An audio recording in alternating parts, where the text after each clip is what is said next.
June 13, 2014, Memorial of St. Anthony of Padua, priest and doctor of the Church. A reading from the first book of Kings. At the mountain of God, Horeb, Elijah came to a cave where he took shelter. But the word of the Lord came to him, "Go outside and stand on the mountain before the Lord. The Lord will be passing by."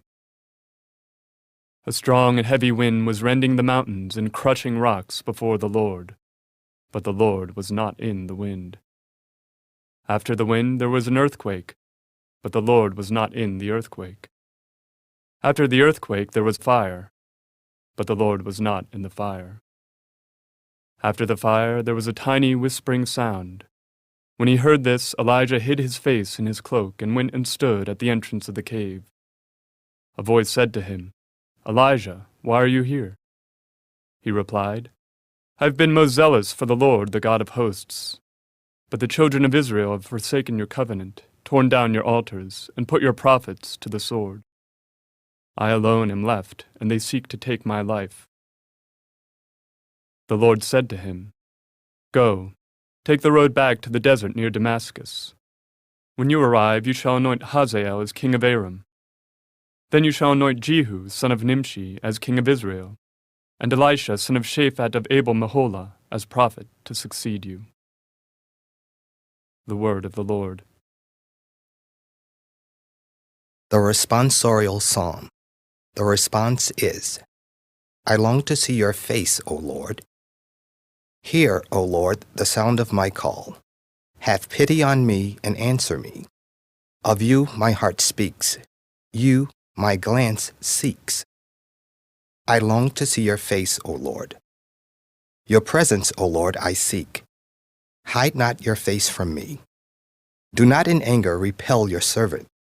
You are my helper. Cast me not off. I long to see your face, O Lord. I believe that I shall see the bounty of the Lord in the land of the living. Wait for the Lord with courage. Be stout-hearted and wait for the Lord. I long to see your face, O Lord. A reading from the Holy Gospel according to Matthew. Jesus said to his disciples, "You have heard that it was said, 'You shall not commit adultery.' But I say to you, everyone who looks at a woman with lust has already committed adultery with her in his heart. If your right eye causes you to sin, tear it out and throw it away.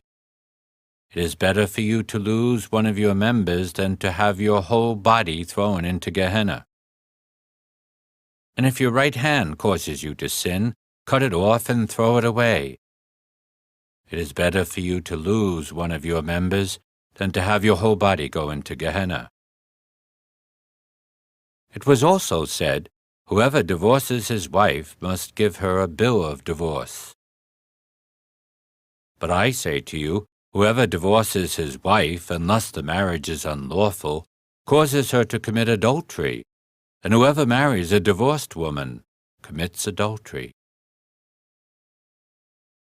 The Gospel of the Lord.